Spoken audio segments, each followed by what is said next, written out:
Thank you, Jordan. So next up, we're going to have Yosi come on stage with us and Stelli to facilitate us through the men's panel. And so Yosi and Stelli were excited about this session. And curious first, Yosi, what interests you and excites you about this panel?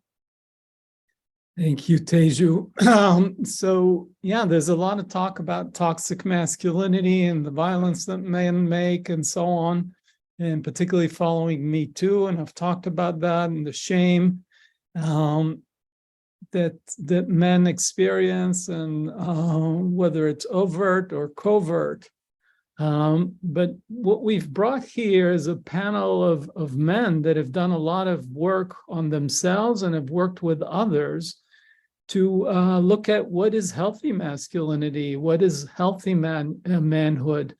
And while this is a men's panel, it is co-facilitated here with me with Stelli, who's a woman, who's not in that gender. And as you notice, again, each of our panels will have somebody in that gender and someone outside, so we can all relate to that. And if you looked at the poll results, quite a significant number of people attending right now are cis women, not necessarily men. So I think that's terrific.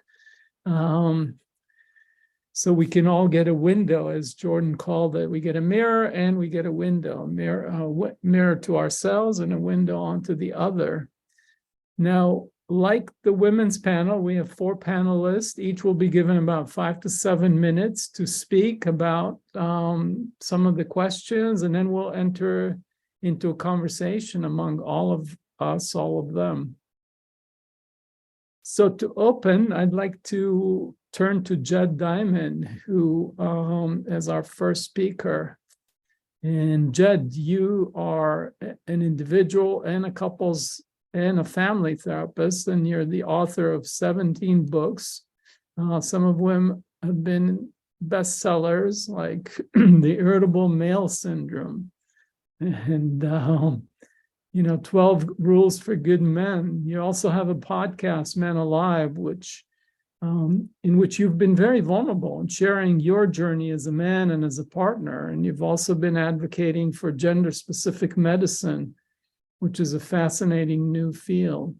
So I'm curious and would love to hear your views about quote unquote masculine and feminine. What's been your journey around these energies as a man, and how you embody them and balance them in your life? And what do you find the joy and the privilege of being a man, and what is the pain and sorrow? I know I'm throwing a lot at you, but this is to give you rope to go anywhere you want. Well, thank you, Yosi, and really thank you all for being here and being part of this very unique and very exciting series of days. So I'd like to just share a couple of stories about my experience. For me, these issues started when I was maybe 3 years old. And I remember my mother taking me for the first time to get a pair of big boy shoes. And at that time, I wore I don't know if I'm aging myself to say when I was a little kid, they had these white shoes that all babies wore. And when I was about 3, I got to go to a store where there were all different color shoes. And I got to walk around. I didn't know there were that many colors. I thought all shoes were white. And I found the perfect pair of shoes for me. And I jumping up and down with joy, I told the salesman, I want those. I want those. They were red Keds, and sat me down and measured my feet and went to the back room and came out. My eyes were all aglow with expectation. He opened the box and they were blue. And he smiled and said, well, blue is for boys, red is for girls. And I didn't know they were gender specific shoe types. And I got really upset. And my mother, who was with me, looked at the salesman and looked at me and said, get the boy the shoes that he's asking for. And the salesman was a little taken aback, didn't want the boy to get off on the wrong foot, but he went back and got the red Keds. And I danced out of the store with holding my mother's hands with my brand new red Keds. So that was one story that I think started me on a road to dealing with these issues. And I came home, and this is a number of years later, I wanted to have my room painted. I had just a regular dull kind of room. And I think I also wanted to see whether my parents really would back me up on, my preferences. And what I told my father was I wanted my room painted red. I think part of that was to see whether my parents were really supportive. Part of it was, I think early on, I was kind of rebellious. If somebody was telling me that I could only wear certain color clothes or certain color things, and that males were this and females were that I needed to take a stand. So I had my room painted a fire engine red. And they told me they weren't sure I would be able to sleep at night, but I loved my red room. And next little vignette was when I was maybe 10 years old, and I wanted a bicycle more than anything. I walked around the neighborhood, and I wanted to have a bicycle that I could ride around. And my parents didn't have a lot of money, and they finally bought me a bicycle, and I was so glad. It was Christmas, and ran out, got on my bicycle, and it was a scoop bicycle. There was no bar across it. And I just thought that's how all bicycles were, until I went around the neighborhood and some kids started laughing at me and said I was riding a girl's bike. And I thought that was strange. I thought it was the perfect bike because from my point of view, riding, and, if you bounced off, there were a lot of potholes in our street. And I thought if I bounced off the seat and landed, on my, I could injure myself. And so I thought not having a bar was absolutely the right thing for a boy. And besides, I said, it can't be a girl's bike because I'm a boy, and anything I ride must be a boy's bike by definition. So the final, I guess, little introductory story I'll say about my experience was more recent.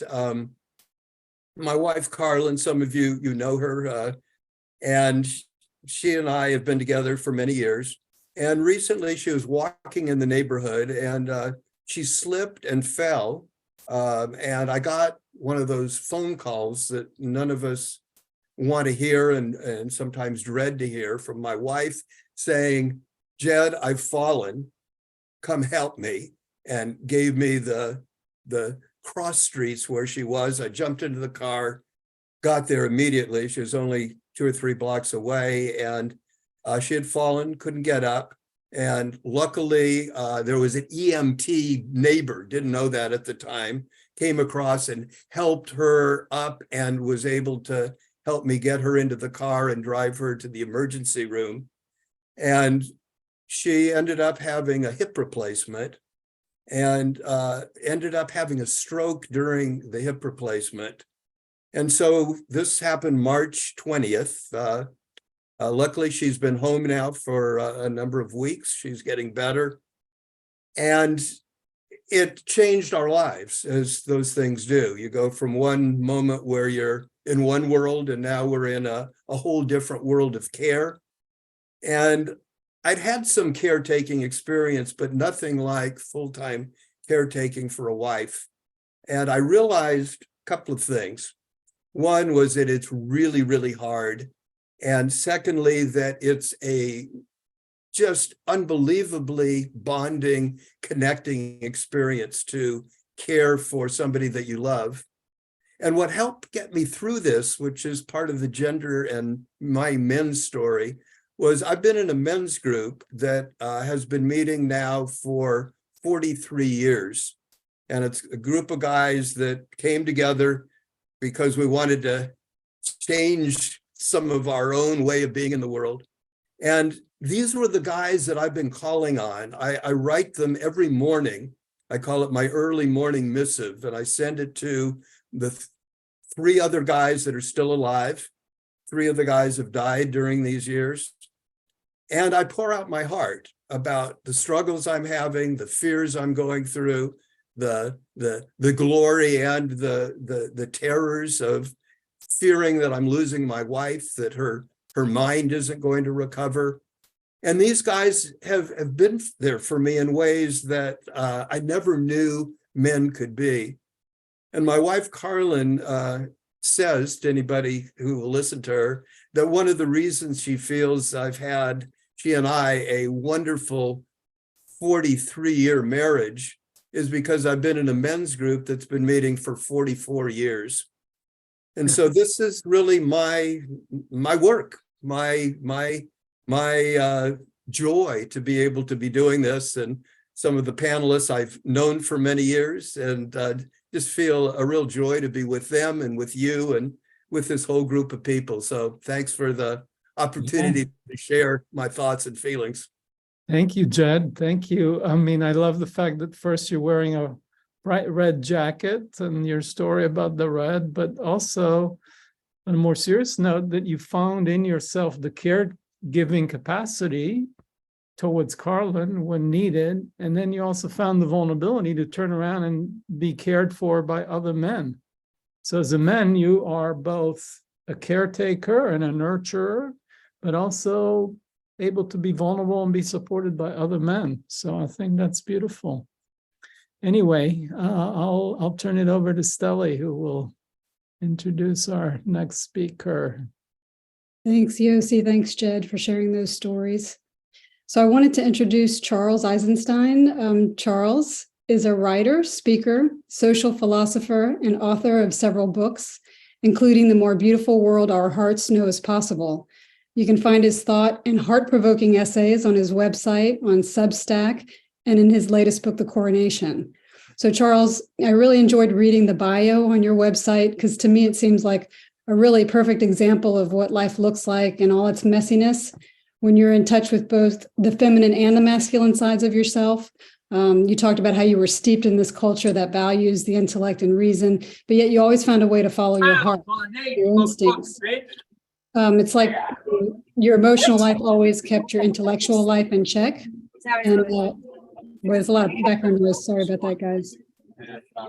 So you always found a way to follow your heart, your instincts. And so I just kind of admire this braveness of how you move into your life. And, I'd love to read that bio out loud, but I figured it'd be better to hear it in your own words. If you're willing to share some of your story, your personal story around gender, and kind of how you balance those yin and yang energies inside of yourself and in your relationships and work. So turn it over to you, Charles. Well, yeah. Thank you, Stelli, for that very generous introduction. I really cannot claim to always live from my heart. In fact, that capacity was one that my acculturation as a man thwarted to some extent, because especially in grade school and junior high school, that era, to display emotion, unless it was kind of this wry amusement or anger, it was unacceptable. But I think that the biggest influence on me as far as understanding what a man is, what a woman is, and I don't mean to reduce those to definitions. It's a kind of a philosophical paradox, actually, that on the one hand, when we fix man or woman as a category, something is always lost. Yet that does not mean that it is nothing. It does not mean that gender is nothing but a conversation, nothing but a social construct.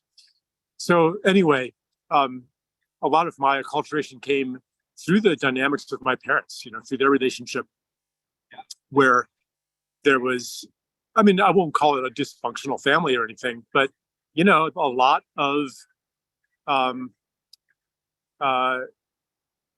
fury on the part of my mother against not just maybe my father so much. I mean, yeah, he was the target, but against thousands of years of patriarchal oppression that was very frustrating for her. And so I took on a lot of this idea of, well, men are resented by my mother. Men have done all these horrible things, so maybe I don't want to be a man. And that very understandably, that can have a positive effect, but to put us more in touch with our feminine aspects, but that should not come with the rejection of the masculine.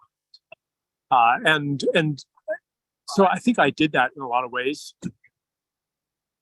And I'm still recovering from that repudiation of parts of myself and learning to understand, if we're not going to discard the category of man entirely, because that didn't really work for me either. If we're not going to discard it entirely, then what is it to be a man?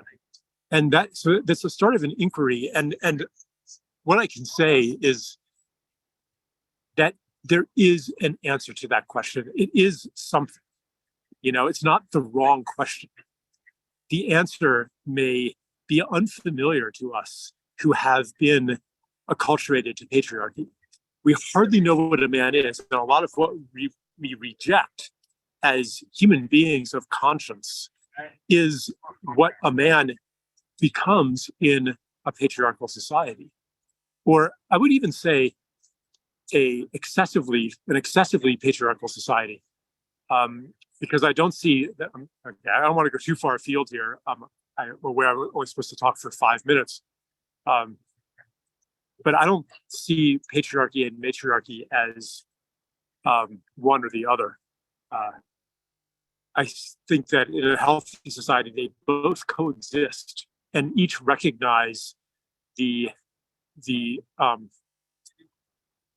appropriate elevation of the other, the arc of the other.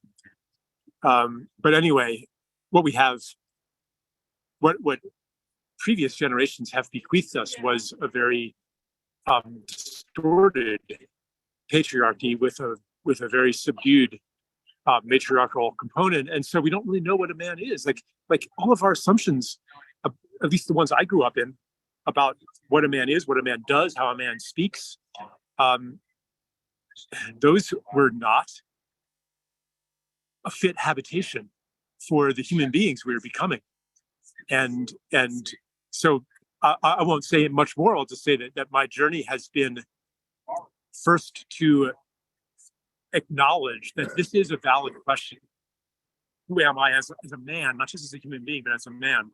And then to come to some understanding of what that is. And maybe later in our conversation, I can say more about that. But for now, I think I'll leave it at that. Yeah, thank you, Charles. Really appreciate the questions that you're raising. I think that's on all of our hearts and minds. So it'll be good to hear what everybody says once we're in the larger group. So thank you very much. I want to turn it over to Yosi to introduce our next speaker.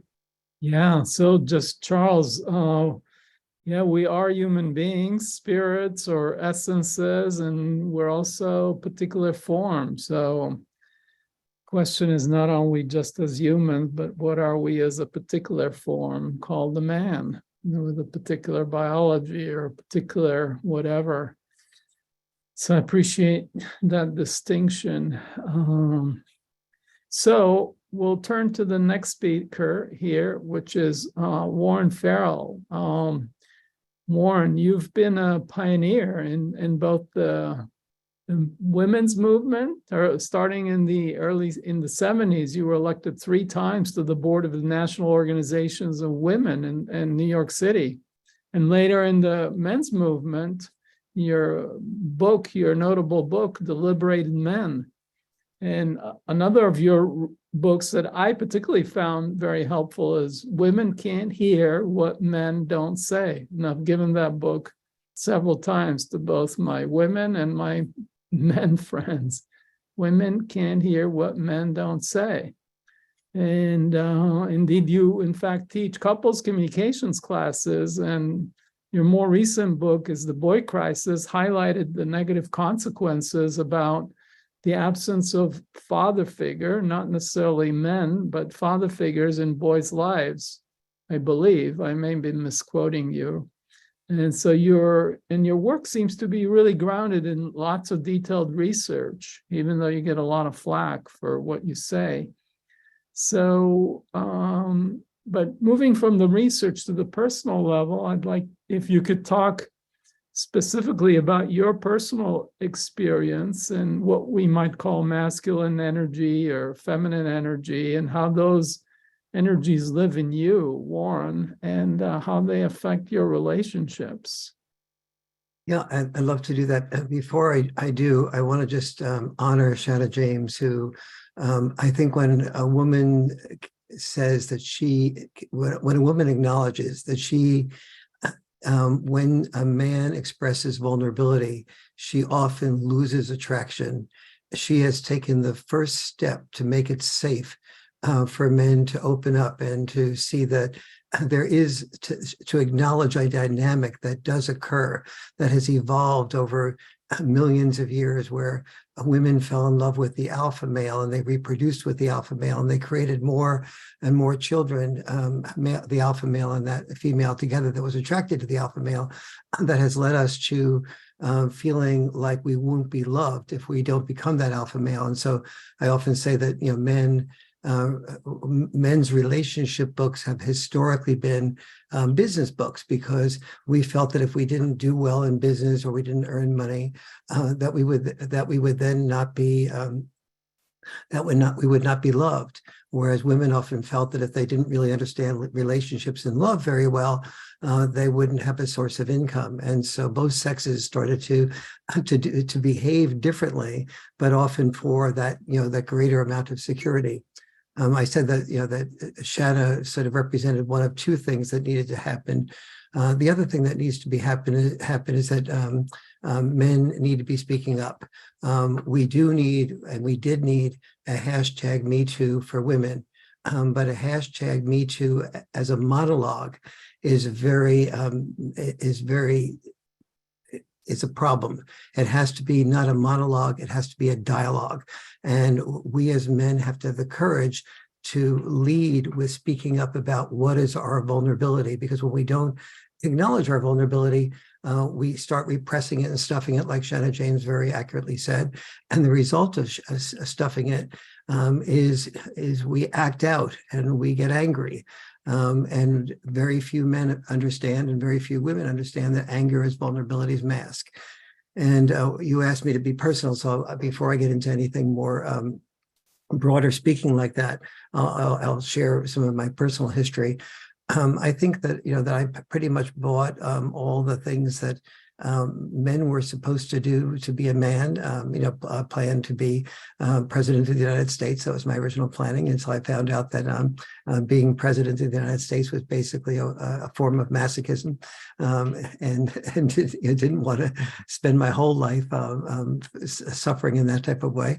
But then I was, when I was doing my doctoral dissertation at New York University, the women's movement surfaced, and I expressed such interest in it when I was speaking at Rutgers University that my students said, Warren, you need to change your dissertation from what you're doing it on now to something on the women's movement, and I did, and then that led to my doing research by joining the National Organization for Women in New York City.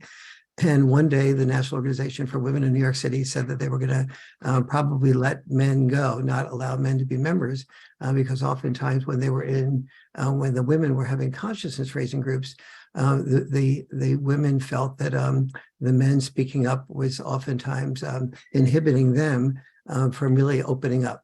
And so they basically, said their compromise was to get some guy named Warren Farrell, who is sort of new to this stuff, to form men's groups when on the same evenings that the women were doing the consciousness raising group. So my assignment was basically get the men out of the women's hair.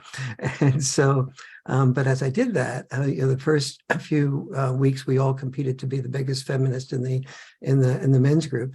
And then in 1 week, I asked the men's group to sort of open up about what the glint was in their eye when they were younger, and maybe a teenager, maybe in their early 20s. Did they want to be an artist or writer? Did they love baseball or football and they wanted to do that? And then versus what they are actually doing now, what they are experiencing now, and what's the gap between the glint in their eye and what they're doing with their life now, or is there any gap? And every man had a gap. Most men had a huge gap. But when they started thinking about it, every man in the group realized that, that he had even repressed his permission to himself to even think about that. And I was among those. And as I started to think about that, and I realized that both the sexes had different, that it wasn't a matter of men's liberation or women's liberation. It was a matter of both sexes didn't, my grandpa, my grandmother, they didn't talk about rights. They didn't talk about privileges. They didn't talk about passions. They talked about responsibilities and obligations. And when I first was told by somebody that they thought I would be a good writer, it started getting around that I could write, and I was planning to write. And my father took me aside and he said, "Warren, do you realize that only 1 out of 100 writers find publishers? And if you can't find a publisher, you'll never find a wife, and you'll never have children, and you'll never really do what a man's supposed to do." And later he said to me, he made that even clearer. He said, when I started to join Now and got a lot of publicity, was speaking all around the world on these issues, I was on TV a lot, and he said, "Warren, you're ruining the lives of millions of people." And I said, "Dad, how is that?" And he said, "Because you're teaching people psychology. You're teaching people to do what they want to do. Being a man is not about doing what you want to do, Warren. It's about doing what you need to do. It's about it's about sacrificing what you want to do to support the family and do what you need to do to support the family." And that's the same thing that it is to be a woman. And so stop talking about all these rights and privileges and passions. Start talking about responsibilities and obligations. And he didn't say these words, but basically he was saying, then I'll respect you as being a man, and then I'll think that you're doing what's right for people, rather than teaching them the psychology of what people want.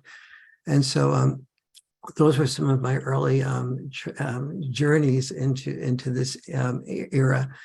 Or this work. I think one other thing that happened for me a lot when I was younger was I was very concerned that people weren't hearing or listening to anybody else. And so that I grew up during the McCarthy era in high school, and I just felt that it was important that we listen to the communist perspective on the world, on communism and capitalism, as well as our own perspective. I happen to be much more in favor of our own perspective, but I thought that might be out of ignorance about hearing any other perspective except my own.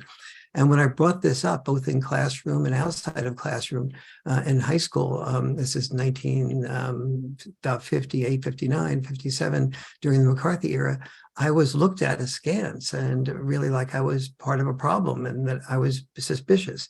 I was looked at suspiciously. And when I moved over to Europe, my father got a job in managing a company in Europe, and other people said, yes, the other people in the Netherlands where we moved to, a mentor of mine said, Warren, the United States and Russia, they're pretty much the same thing. They're both bully nations. They don't listen. They think they have all the right answers. And that allowed me to start feeling that maybe these things that I was thinking in the back of my mind and was getting ostracized for saying, maybe they had some value and maybe I had some value. And so those were some of the beginnings of me opening up to both the process of listening, which is very key to the couples communication courses that I do, and the process of learning how to appreciate other people very specifically. And then also the process of being able to hear both men and women's perspectives on things. And so when I hear things like, we live in a patriarchal world in which men made the rules to benefit men at the expense of women, I feel deeply sad because I know that men didn't make the rules to benefit men at the expense of women. They often made rules to benefit women at the expense of men. Male-only draft registration is still with us today. And, President Biden made it clear to the Supreme Court that he did not want that reviewed. And so both conservatives and liberals, feel that are not even questioning something that is in gross violation of the Constitution, and also is totally opposed to equality, to real equality, when equality is defined as taking responsibility. And so we have to look at, I think, a lot of things. One of these things is, I feel, toxic masculinity. And people sometimes say to me, well, Warren, you don't believe in you don't feel that masculinity is toxic, do you?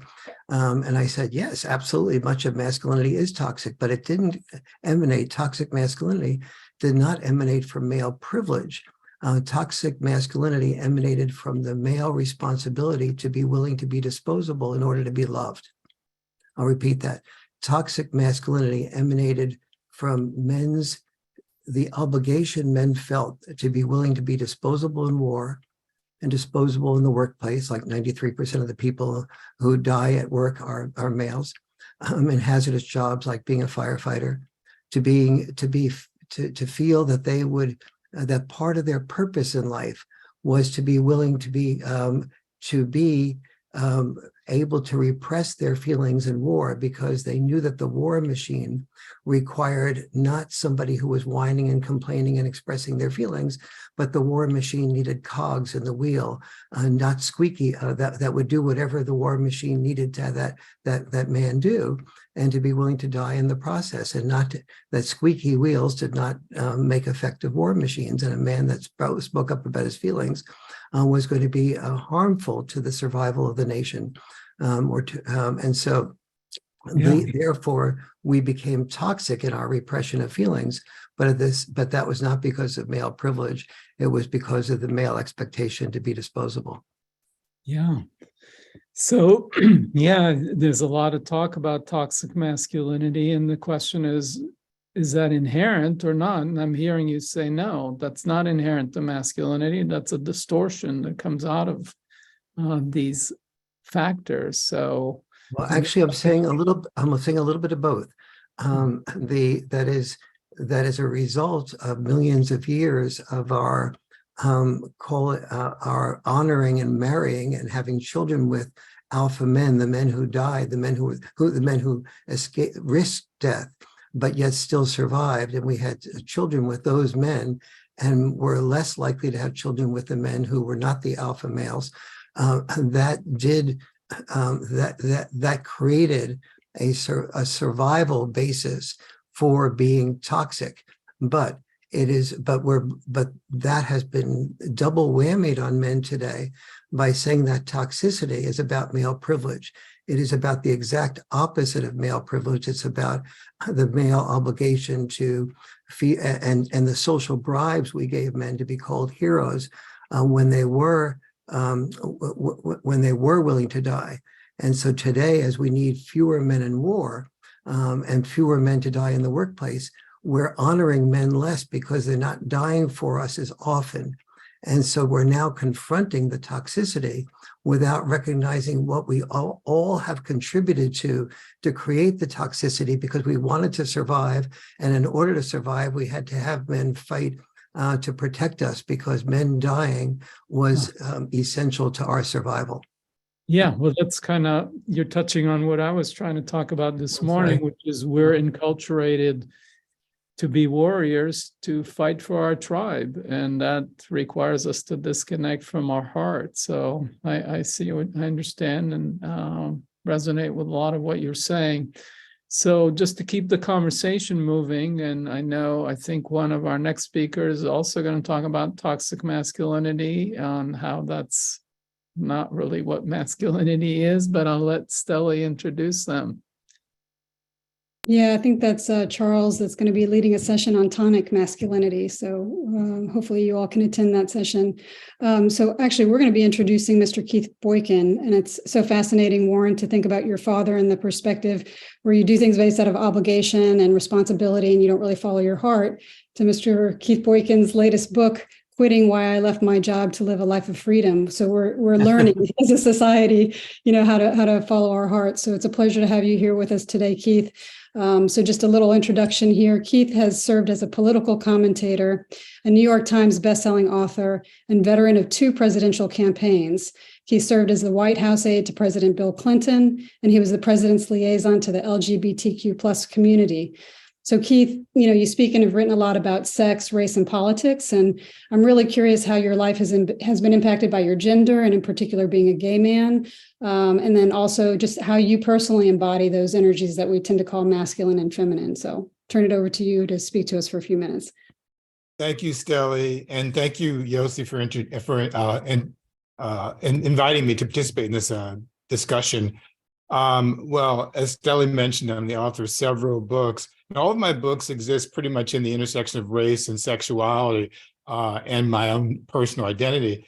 And I embrace both the masculine and the feminine inside of me because I feel like those are both a part of my identity. And I have to say, though, that it was a journey to get to that point. It wasn't always that way. When I go back to my childhood, I think of the way that I was raised and how I ended up who I am today. I was raised in a 2-parent family in the suburbs of St. Louis, Missouri. My father was an abusive father toward my mom.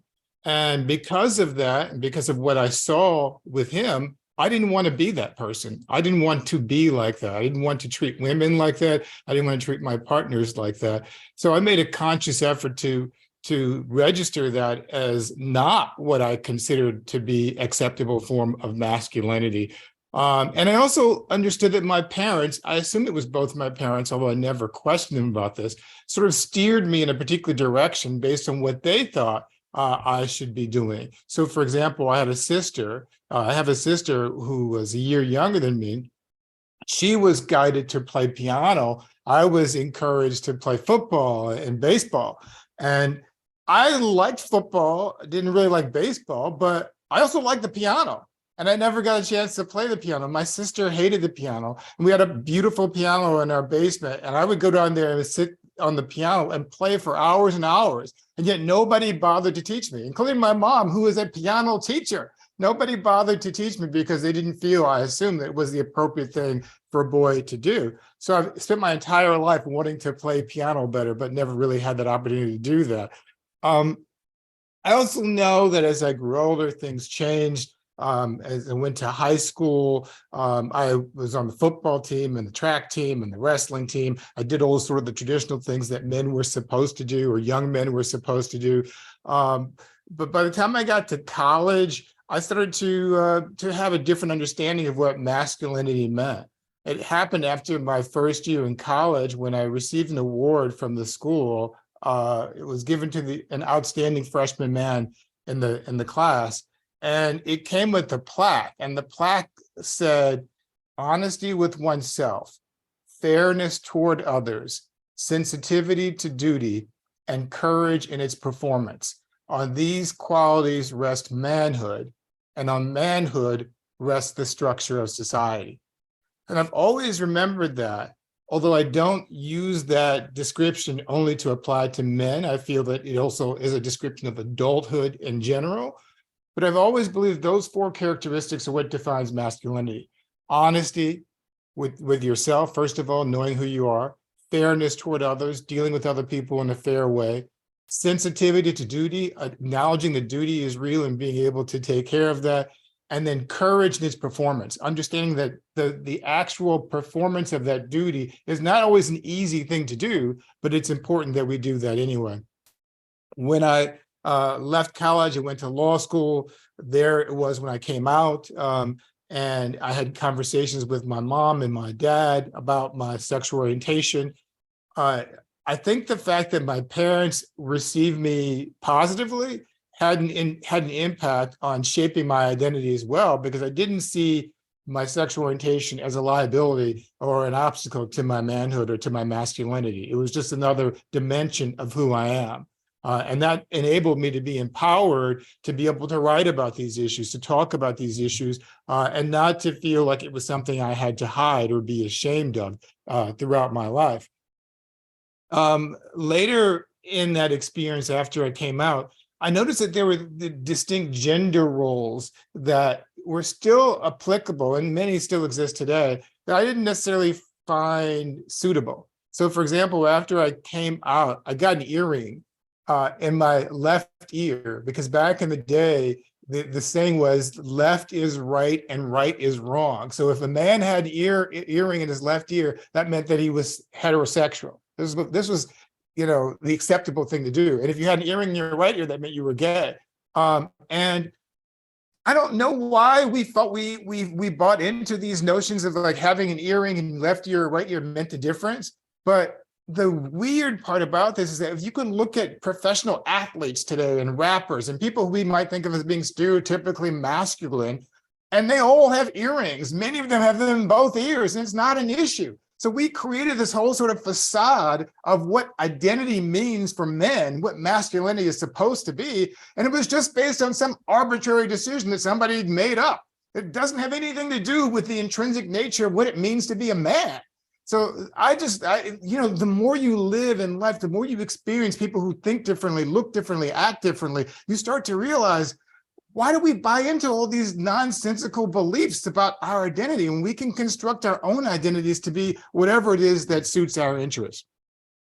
I think I was also influenced later in life by spirituality, by being introduced to writers who taught me about fear and love and the juxtaposition between those two, to emphasize the importance of self-love in a society that's constantly teaching us that we're not good enough, regardless of who we are. Everyone is dealing with some struggle or obstacle that makes them feel like they're not good enough. You're too big, you're too small, you're too tall, you're too short, you're too poor, you're not cute enough, you're not rich enough. There's so many ways in which society is telling us that we are not good enough. The last thing we need to do is to internalize that in terms of our identity as men, as adults, and say that this is another attribute of ourselves that we have to be ashamed of. So instead, what I've tried to do is to try to use my masculinity as a positive force for good, to turn it around, to use the male privilege that I enjoy, and to use that to A,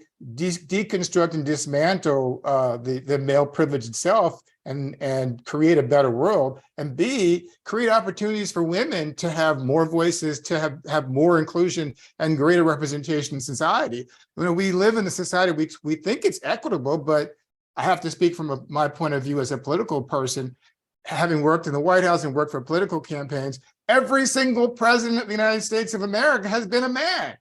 Every single one. In a country where women are the majority of the population. Why does that happen? It happens in part because we, both men and women, internalize these biased constructions of what a good leader should look like. And part of that construction is a man, somebody who can speak a certain way, look a certain way, and act with authority. We even see that in terms of the definitions of how manhood is represented. So people who are taller, historically, in presidential elections, end up beating people who were shorter in presidential elections. I mean, these are some of the sort of the old-fashioned ideas and mindsets that I really want us to sort of think our way through. Lastly, I'll just say this about my experience with manhood and masculinity. I'd say it's also shaped by fatherhood, and I mean that because I have two fathers. I have a biological father and I have an adoptive father. I was raised by my adoptive father for most of my life. I did not know he was not my biological father until I was a teenager. And it was only about 7 years ago, at 50 years old, when I discovered who my biological father was and created a relationship with him. So I've been blessed to have that. And at the same time, I have two children of my own who began as my godsons and have evolved to be my adopted sons. And I've had the experience of raising them and helping to understand what it means to be both a father and a son. And I think those experiences have helped to shape me in terms of who I see myself as being and how I perceive the world in terms of masculinity. Wow. Thank you so much. I appreciate your energy and your heart, and I'm so glad you're out there with your voice and helping people with this different way of thinking. We need it. So thank you so much. So at this time, hopefully we can all come together as a group and start our discussion. Yeah, Keith, I'm also wondering, I really appreciate what you were saying. I'm wondering, and I know in your breakout, and you've talked a little bit about the intersection of gender and race. So can you say a little bit more about how, as a Black man, those things affect us societally and individually? Well, yeah, I think there is a legacy that predates our current time, going back to the era of enslavement, through the era of segregation, through the era of mass incarceration, in which Black men have historically been disenfranchised. We haven't had the opportunity to sort of exercise this traditional sense of masculinity that white men have been able to enjoy. And because of that, I think it's affected the way we see the world. It's affected the way we see ourselves. It's affected the way we see ourselves in our relationships as well.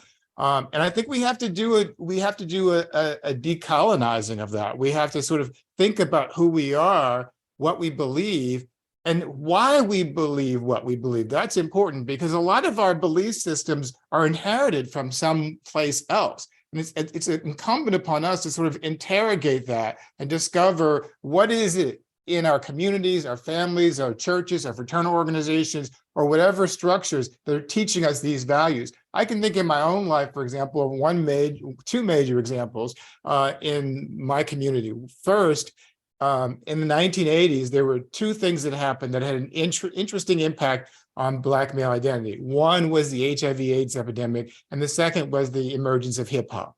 And the reason why I say this is because the HIV/AIDS epidemic created a perception among many people in the African-American communities that we didn't want to be associated with this disease because we perceived it as a weakness. And so our respectability politics dissuaded us from being involved in this, and to a certain extent, not everyone, but some people to a certain extent.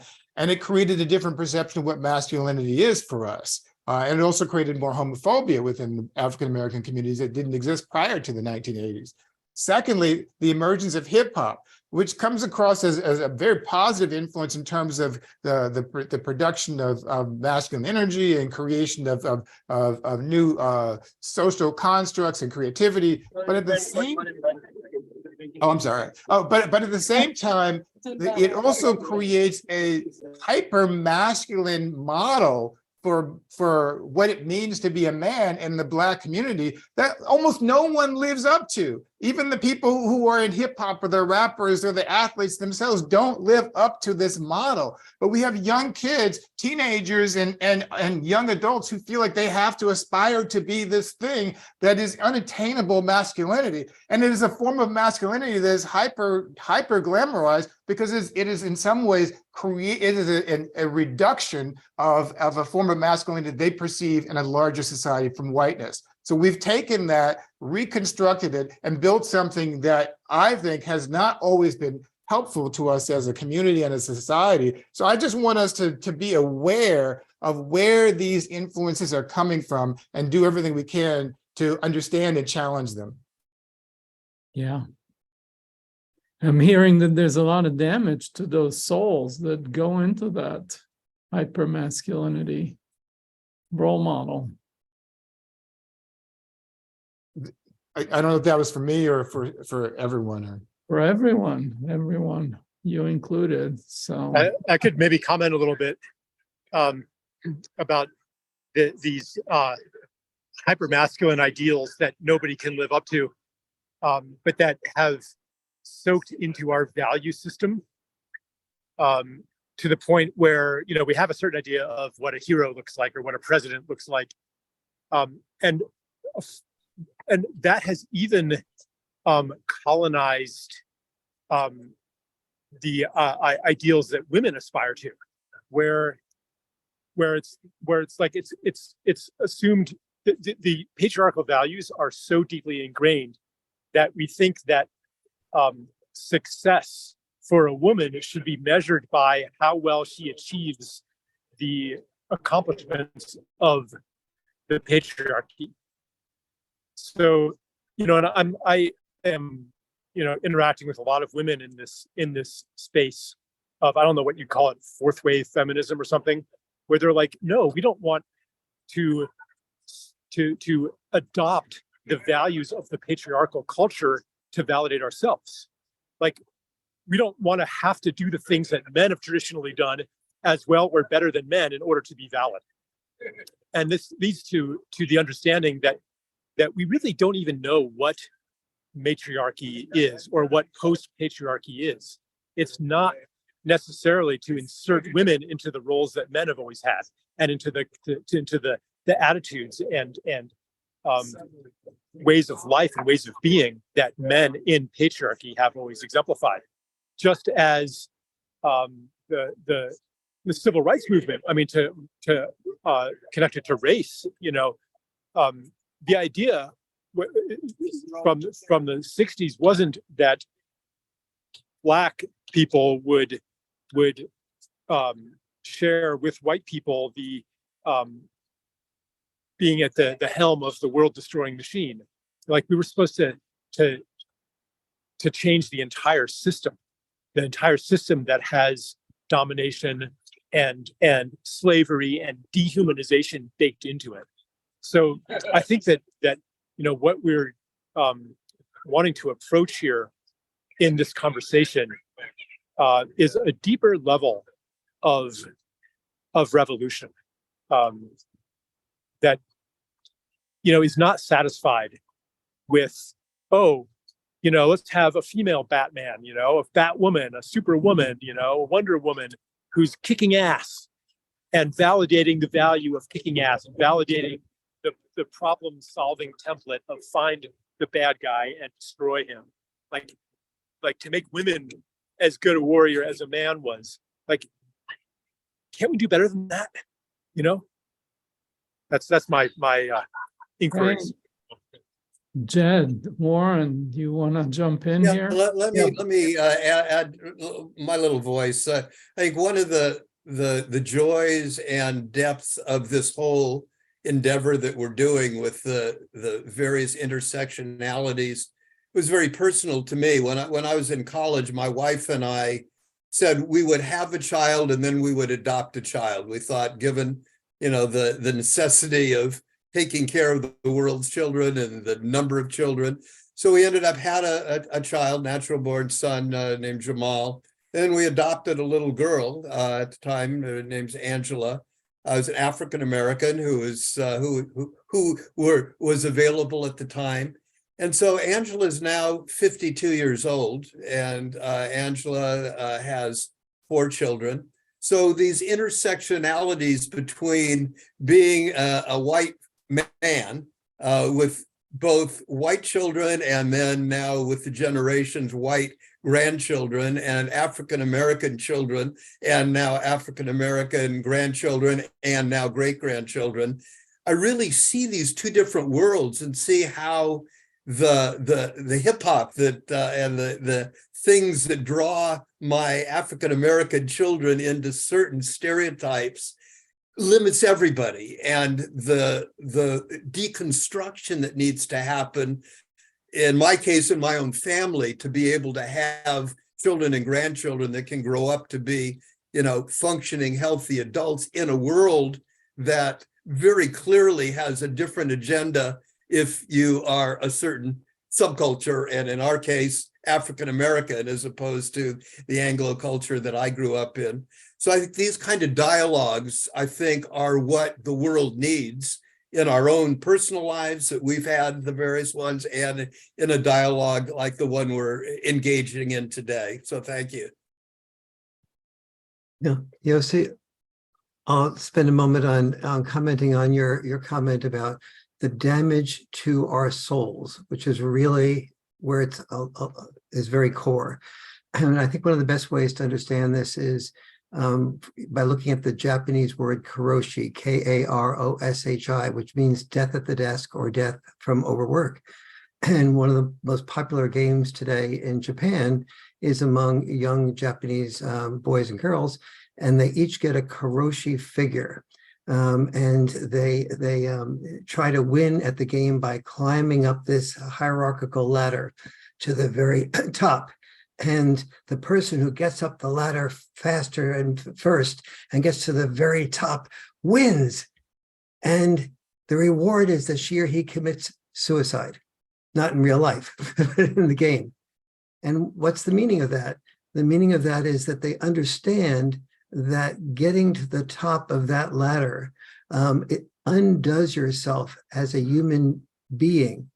It was you becoming a human doing, you being sort of respected by outside social bribes that told you you were more of a person, you were to be more respected and more loved if you got to the top of that ladder first.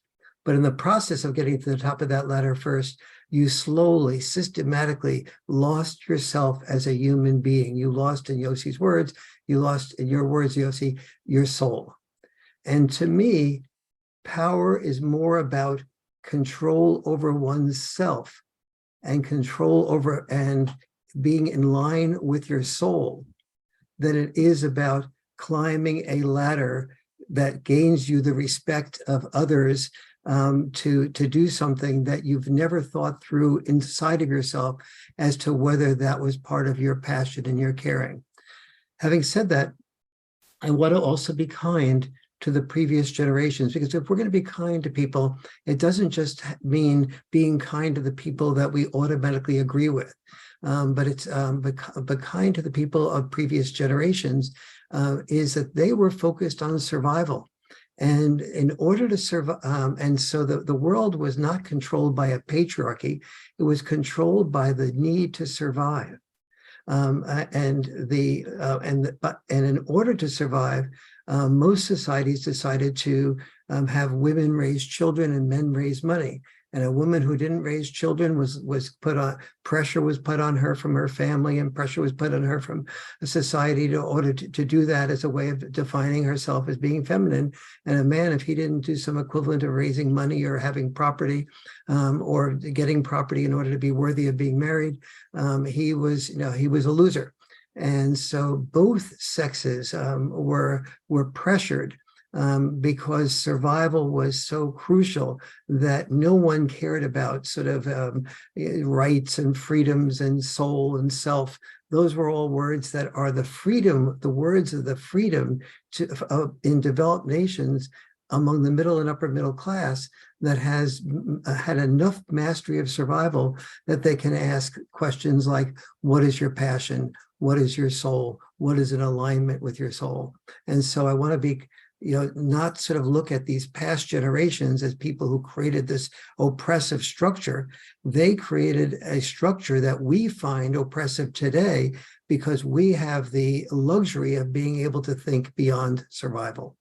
Yeah, thank you, Warren, for that addition. I think I talked about my family, and certainly that was, and I think Jed can also talk about this whole evolutionary aspects to this. But, just one of the terms I've heard you, I believe, Warren, use is men are enculturated to be success objects and women were sex objects, which speaks to, I think, kind of tries to capture this thing. Women get their value through reproduction and nurturing children and so on, and men through property and money and net worth. Yes. And we tied our self-worth to this success object, sex object. Yes, absolutely. There's a great quotation from Chimamanda Adichie Ngozi. I can never remember how to pronounce her name, but she's a Nigerian author. And she's quoted in one of Beyonce's songs, where she says, "We teach women to be competitors, not for jobs or for accomplishments, which can be a good thing, but for the attention of men." And it's a way in which we as society are teaching men and women different values that needs to be investigated. And I just want to go back to what you were saying a moment ago about sort of historically looking at things. I look back at my parents and my grandparents and my great-grandparents, they were in survival mode, but they weren't able to make some of the same decisions I'm able to make and be as liberatory in the way that I live my life.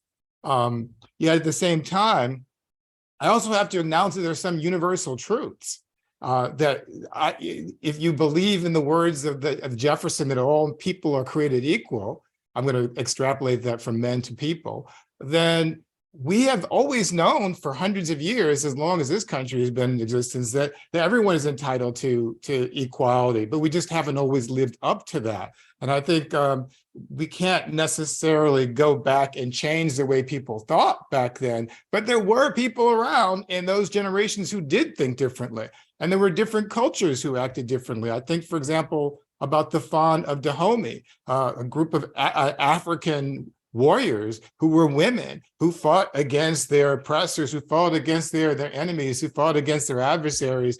And they were the primary soldiers. There's, in fact, just last year, a new movie came out about this called The Woman King with Viola Davis. But there is a tradition in African cultures and indigenous cultures and some other cultures that differentiates from the sort of patriarchal way of constructing the world. So it doesn't always have to be that way, just because it's been that way primarily throughout the majority of Eurocentric and European society. Other societies have ordered themselves differently, and we can choose to do the same thing as well. Yeah, beautiful. So that's our history, and we've all identified the source of the problem and conditioning. So I'm curious about you, men who've been on this journey for a while of healing and transformation. So what's been your healing journey? Where are your growth edges now? What have you had to do to deconstruct and decondition yourself from these stereotypes? Let's get real and personal here. And what are the challenges? Because I think a lot of people tuning in, we could say, yeah. But I think, at least for me, there's hard work. And as some of the people said on the women's panel, it's a life journey to decondition. So it's not like, oh, we say this is how I was brought up and now I'm aware of it and it's gone. So let's make it real. What's involved in this healing journey that we each have to make in order for the collective to heal? Well, I jump in on that, Yosi, and build on what Warren was saying, and a number of us earlier, about being able to both accept, understand, and forgive some of the conditioning from the past. Well, the conditioning goes way back. I as you mentioned, studied evolutionary biology through the years, and one of the things I looked at was, when did maleness begin? When were the first cells that were male separate from female cells, and then evolved male animals and male humans and female humans? And it turns out maleness and femaleness go back 1 billion years in biological history. And so all of this history isn't just the last generations, but in some way what we're dealing with are things that are biologically based in our humanity and in our life cycles that take a lot of changing. And so just personalizing it, I'll be 80 this year. I've been doing men's work since, my father went into a mental hospital when I was 5 years old, and I grew up trying to figure out what happened to him and what it would mean to me. And so I think that part of this journey is accepting how hard it is to change and how much that we need to do it together, which is why I think these kind of workshops and these dialogues, we can't do it alone.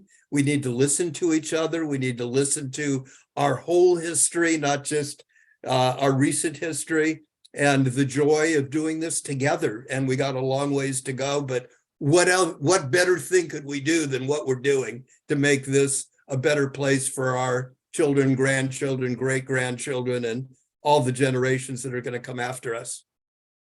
Can I just add something to that? I haven't studied this issue as extensively as Jed has, so I can't speak with the same sort of authority as a researcher.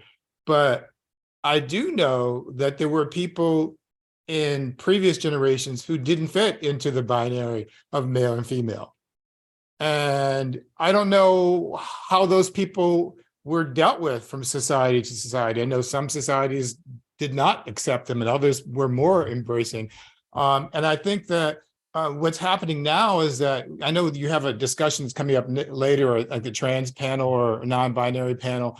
And I know that's not this panel, but I think that part of what I've learned and part of my healing process is learning that there are other people who exist who are different from me, and that's okay. I don't have to feel threatened by the existence of trans people or non-binary people or people who look and think and act differently from me. And that to me is a real form of masculinity, because masculinity isn't fearful about your identity, it's confidence. And the confidence that comes from knowing that what someone else does that doesn't affect me or harm me creates no reason for me to be concerned or alarmed. I know that may be politically unpopular to say, but to me, that's what my healing process is like.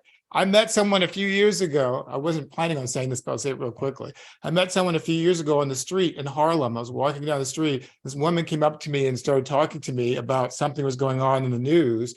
And she was a trans woman, a Black trans woman.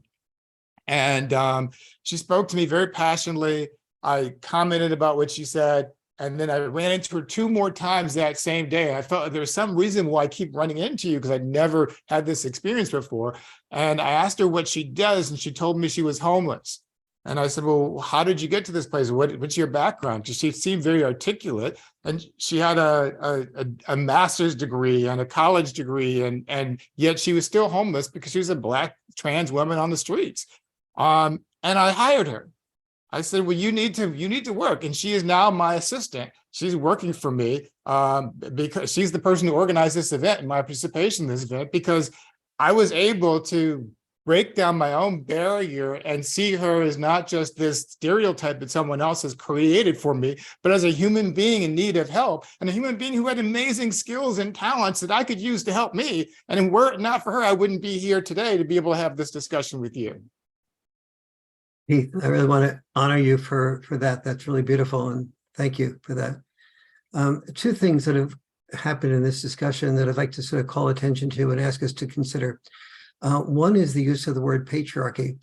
I'm asking us to reconsider using that word, because the frequency with which that word is used today in today's culture to sort of condemn mostly men for creating a structure and imposing it on others as oppressors. When Charles uses it, he doesn't usually use it that way. But when that word is used, it frequently resonates in that camp for many people.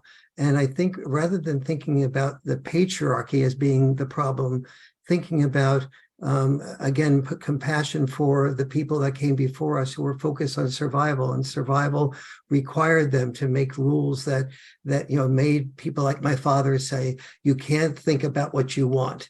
You could think about what you need. Now, this was not my father. And yet, if I did think about what I need to do, and I was assistant to the president of NYU when I was in graduate school, and if I climbed the ladder and made him prouder and prouder, I would have not been very happy inside, because I didn't really feel like raising money like the presidents of NYU do, but I would have been more honored by him and other people like him on the outside.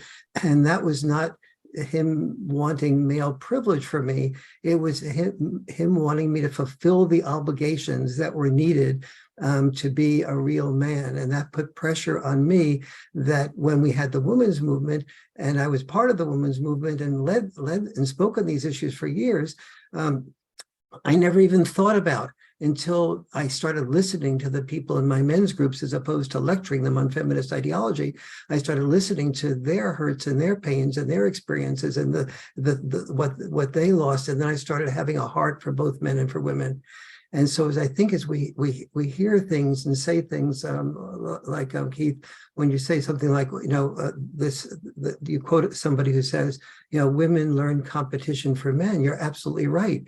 But it's also important to look at the other side of that story, that men learn to compete for women. And we did a lot of these things, like became heroes in order to be able to get both other men's approval and also women's approval. We saw all around us, that the football player got the attention of the cheerleader, and the cheerleader was saying, 1st and 10, do it again. She wasn't saying 1st and 10, please don't hurt yourself again, get off the field. She wasn't, and if that man who was risking spinal cord injuries and dislocated shoulders and concussions, if he was withdrawn from that football team, she kept cheering. But she didn't cheer for him because he was listening sensitively on the football field. She cheered for his replaceable part. And so and when men read their business books, those were relationship books for a man, because he knew that unless he had his business act together, there wouldn't be any love. And so I think we need to understand how the pressure on both sexes created different types of problems and challenges that often get lost when we use words like patriarchy, which makes us feel like men bad, women good, men oppressed, women are the oppressed. But Warren, I think I agree with you. I can't disagree with you at all in terms of your own family experience. I mean, it sounds like your parents, your father was very concerned about your well-being and the way he approached your upbringing. But I want to disconnect it from your father and your family, your personal experience, and go back a few hundred years. Before we had this concept of love and relationships, when relationships were essentially transactional, when marriage was transactional, when it had nothing to do with, getting a woman's love, you met someone, regardless of whether you loved them or not, you were arranged to be in a marital relationship or partnership with them. It's hard for me to look at that and say that's not patriarchy, that was not an oppressive system designed to benefit men at the expense of women. Regardless of what's happened in your personal life, what's happened in recent years, I think that clearly is a form of patriarchy. And I can't stop saying that, knowing that the history of this country is based on racism, sexism, and patriarchy, and deny the influence of that today because we have a new interpretation of what patriarchy means. Okay, so and maybe Charles has something to add. He looks like he's about to say something to disagree with. I don't agree. I don't know. Whatever. Keith, just let me ask you quickly here. What was there about that arranged marriage that was any better for the man than for the woman when neither one of their interests were considered? Well, but to the extent that the man had some sort of autonomy over the choice and the woman did not, and the man was able to exist in a relationship in which he could control the woman, dominate the woman, subjugate her, and physically abuse her, and decide to use her body at his will. Of course, it's better than for the woman. I can't possibly conceive of how it would not be better for the man than for the woman, even if the man didn't choose that woman, because perhaps his parents chose the woman. He still had a dominant relationship over that woman in that marriage. It boggles my mind to conceive of that as not being for the benefit of men. Okay, we'll just have to take that deeper at a time that we won't, when we have more of a one-to-one opportunity, because I don't want to hog the panel at this point. Charles, Judd.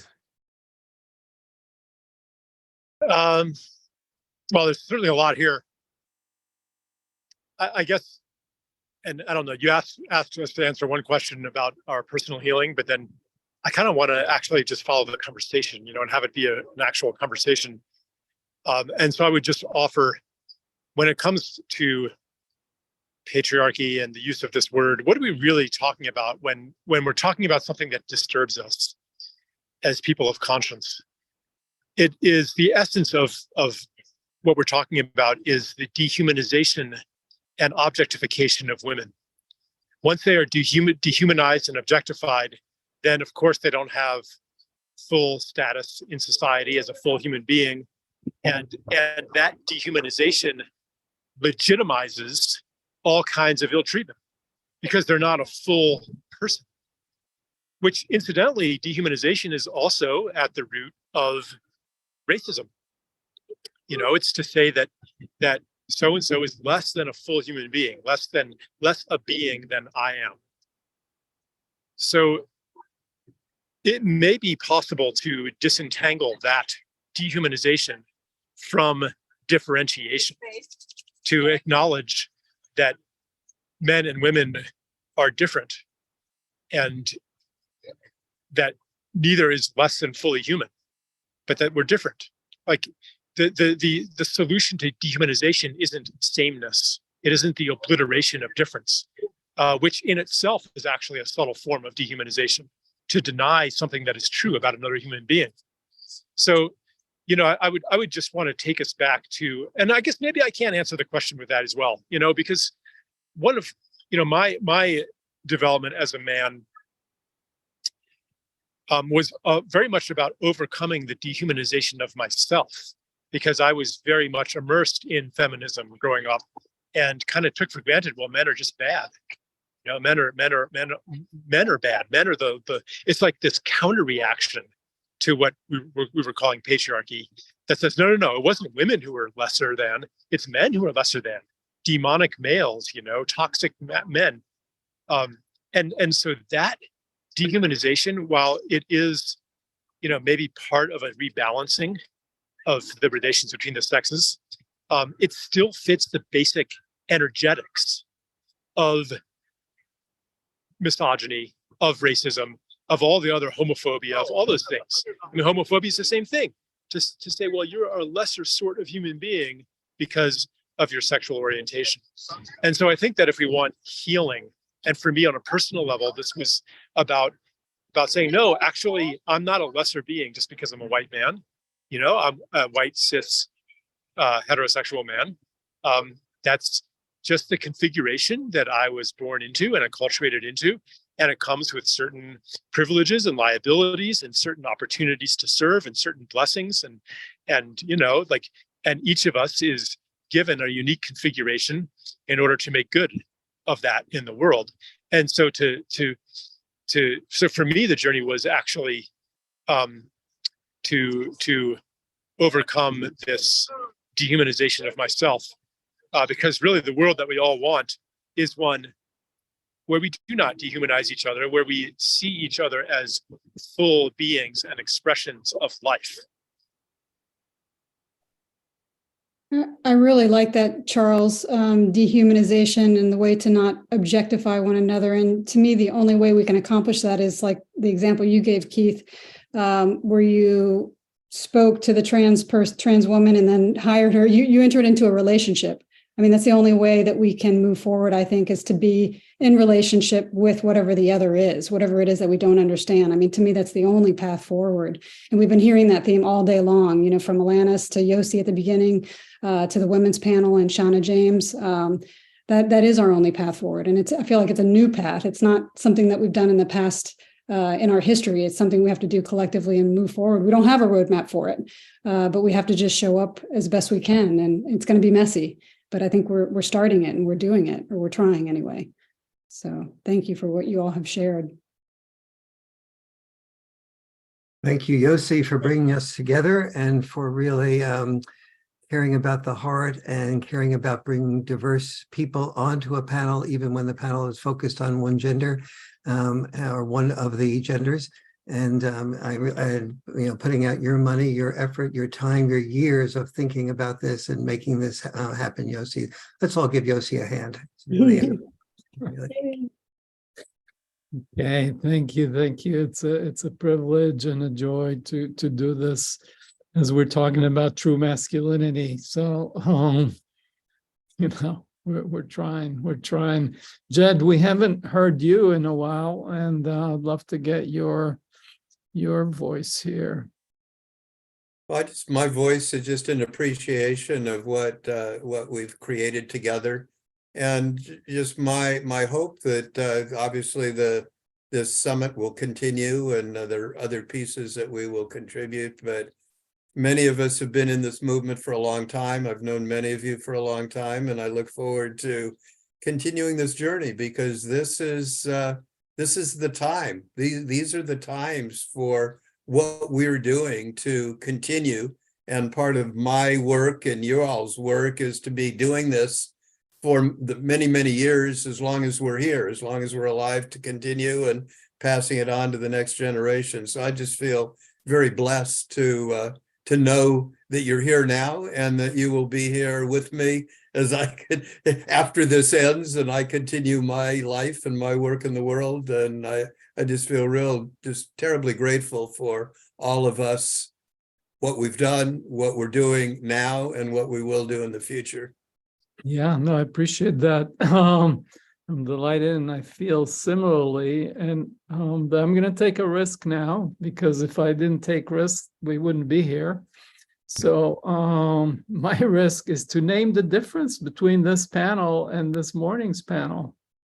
And when Michaela talked about the masculine and feminine, she talked about here and down here. And I'm finding that it's in this panel, we're talking about philosophical, cultural, social constructs, philosophy. We struggle to get you all to be, I mean, you've been vulnerable, but I think this is our struggle as men, is to be more vulnerable, more personal, more intimate. And I hate to say this, but despite all our work as men, and all of you have done a lot of work, I noticed the difference between this panel and our morning's panel. So anybody want to comment on that and shoot me down now, please go ahead. Well, I think, I won't shoot you down. I think there's some realities about, when I say evolutionary history and long history of men being cut off for various reasons from our feeling state. And I've been in a men's group, I mentioned, that's been going for 44 years. We keep working on this, to be able to get to the level of vulnerability that we have gotten to. It's taken 44 years and we're still working. So, I can't remember who said this. There's been so many good things, but we all have our own challenges. And I think we need to accept the benefits, the things we've gotten, and also the limitations, and not to, it's good to acknowledge it. I honor that you notice the difference, but I don't think we need to notice it and then feel bad about who we are compared to they are, or our panel is not as heartfelt or open or, personal as that panel. But, there's some different realities. And one of them is we don't as easily open ourselves from the heart and speak personally. It's a journey. Yeah, no, I wasn't in any way trying to put us down, but to highlight those differences and the challenge, as you pointing out, that we have to undo this stuff. And you guys are all, people who've done a lot of inner work and are working on these issues. And I'm just saying, so all of us can be realistic. This is a long journey that we individually and collectively are on. That's all I'm trying to.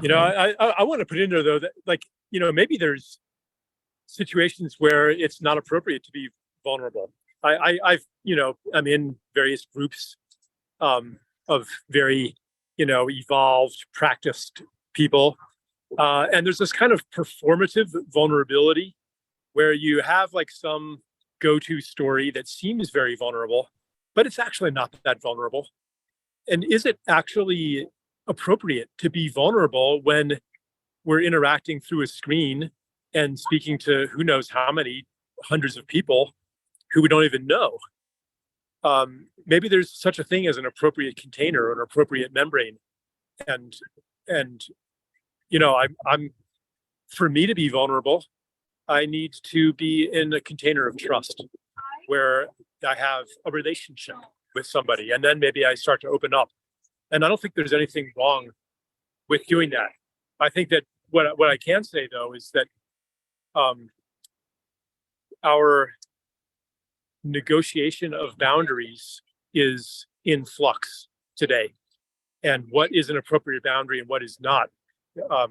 There's a lot of we're confused, and we're trying to come to understand that again in a time when community has broken down. Yeah. To pick up what Charles said, I think on the appropriateness of different manifestations of yourself, and in different settings. And I think this is A, true, and B, it also creates a set of problems which, when we're not conscious of them, create more problems. So for example, the qualities that it takes to be successful at work are very much in tension with, in conflict with, the qualities it takes to be successful in love. And a man who is successful, or a woman who's successful at work, it's very functional for a CEO, let's say, of Microsoft, and who's getting a proposal for a new form of technology to ask, while the other person is talking, to ask, okay, where is this? Where is the infrastructure appropriate for this? Is this technology the best? What's the reputation of the person? And 100 other questions like that might be going on in the inside of the CEO's mind about whether or not this is the right decision to make. And with a 15-minute schedule on the meeting, how fast I have to make that decision, that might be functional behavior within the framework of being a CEO.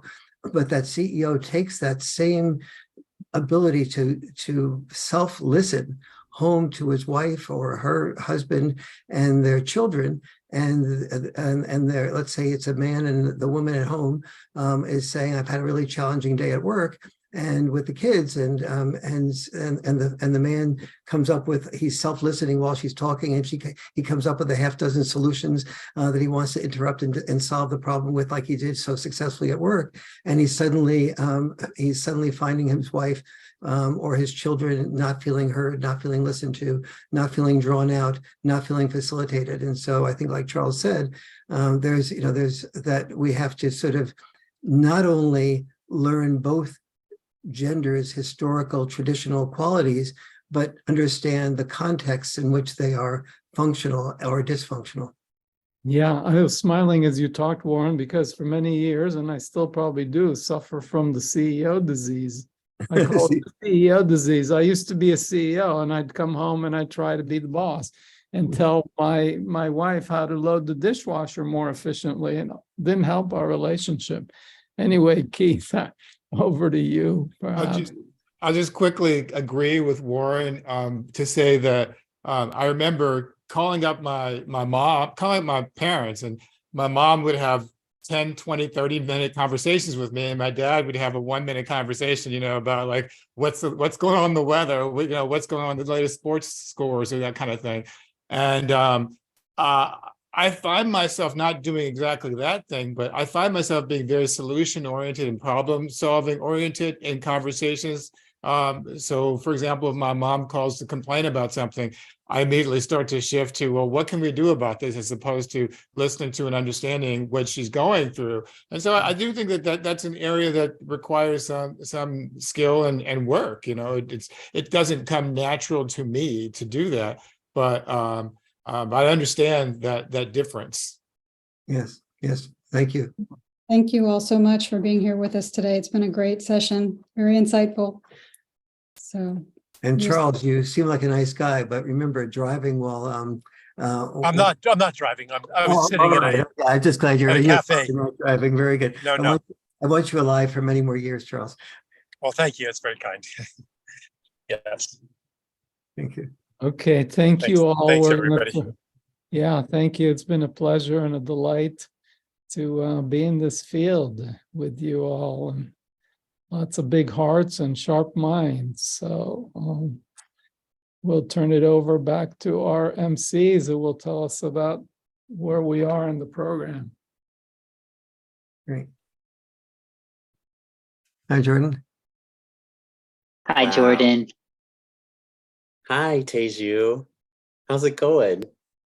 Good. It was very interesting to go through that, and especially I really appreciated everyone's vulnerability and Yosi's comment there at the end about how it might feel a little bit different from the women's panel, and it was making me think of what Shana was saying earlier around how sometimes when men are vulnerable, we all might experience a resistance. And I was wondering if that was going on for me a little bit as I was hearing our panelists be vulnerable.